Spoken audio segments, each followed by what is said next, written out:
if you're suffering, if you're living in conditions of poverty, why do you want to believe that we live in a free, equal, and democratic society? Gives you hope. Right? If I can't achieve success materially, perhaps my next generation can. It allows us to have hope. So one of the reasons why it's not easy to be an active citizen of our society is because of our dominant hegemonic ideology. We come to understand the world from this perspective. It makes it difficult to look beyond.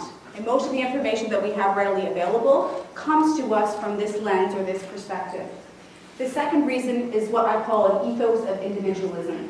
What does that mean?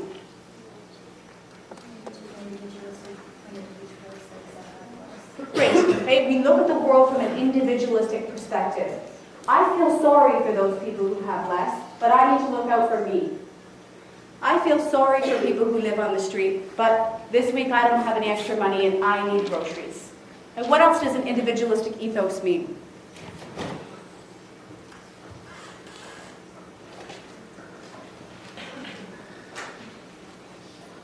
Yeah. Every man for themselves. Very good. Okay, every man for themselves. How does this individualistic ethos go back to our dominant ideology?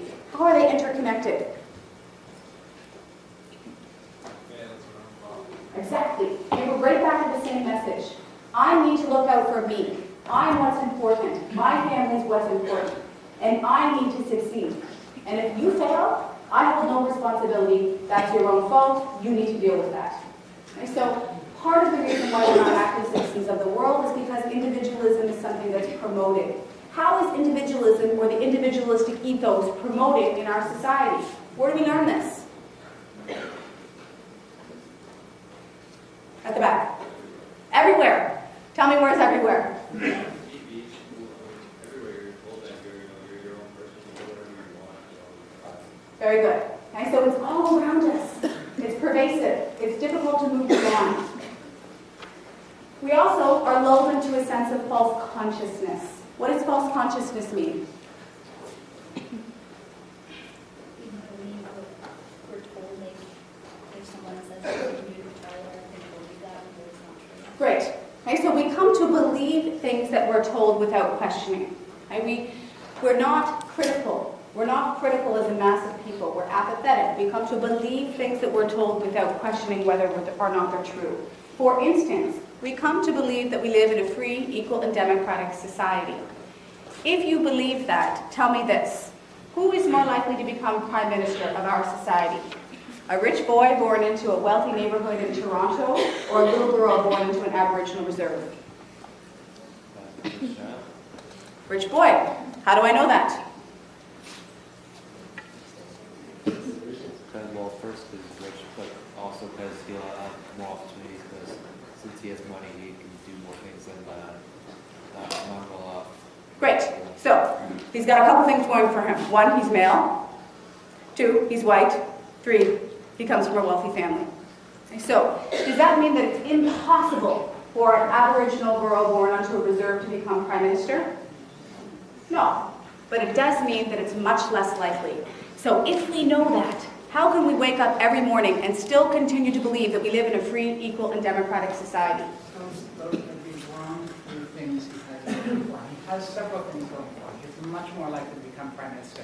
But he's more likely to become Prime Minister because of the environment he's growing up in. He's almost certainly going to be surrounded by well-educated people for his childhood. The girl growing up on the reserve, he's probably not. Good. He's expected that he's going to do well. He's expected that he's going to, people just sort of assume. Great. Assumptions are self-fulfilling. But that is not a societal thing, that is a very individual thing. If that same rich boy is told by his parents that he's not going to succeed, that, we're the rich ones and you're sort of the fruit of our loom and sit in the corner, then he will not succeed. He will live up to exactly the expectations from the Okay, back to me. No, I'm not being facetious, I'm being serious. Listen, he's making valid points. He's saying, look, it is possible that the little boy in Toronto might not succeed as well. Of course, in sociology, the number one lesson is that we look at the general pattern of behavior, not the exception of the rule. General pattern of behavior is that little boy born in a wealthy family in Toronto is much more likely to succeed. So back to my original question. If we know that, if we see that, how is it that we come to believe in our hearts and our minds that we live in a free, equal, and democratic society? Because it's easier. It's easier. Okay, we feel more comfortable doing it. We do it all the time. We don't look at the things that don't match, the things that don't fit together. In fact, we simply ignore them. We push them to the margins. Another reason why citizenship is not something that's promoted in our society. It's much easier to go along to get along. So, we're lulled into a sense of false consciousness. We come to simply accept things that we're told without questioning them. And we all know that some people are more free than others, that some people have more advantages than others, yet we simply allow our lives to move along without questioning. And that's false consciousness. How many people have heard of Chomsky? Okay, great. Chomsky argues that another reason why citizenship is not promoted in our society is because we, as a society, have been manufactured in terms of a consent. What does this term mean? The manufacture of consent. I'm sorry to turn the mic up. Okay. I'll try to talk louder. Okay, what does this term mean, the manufacture of consent? You told me you knew Chomsky. No?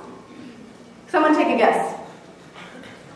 So we're manufacturing, we're creating consent. What does that mean? Paul? It means artificial agreement. It seems real, but it's not. It's artificial. Great. Okay, so Chomsky argued that what we have in society is essentially thought control. How do we control a population? Well, we can do so in one of two ways, force or ideologically. Is it easy to control the Canadian population through force? No. Okay? It's much easier to control the Canadian population ideologically by controlling the way that they think about the world around them. Is that something that happens in our free, equal, and democratic society? Yes. How? Media. Who owns and controls? How many people own and control every single newspaper that's produced in our country? 5. Very good. Okay, so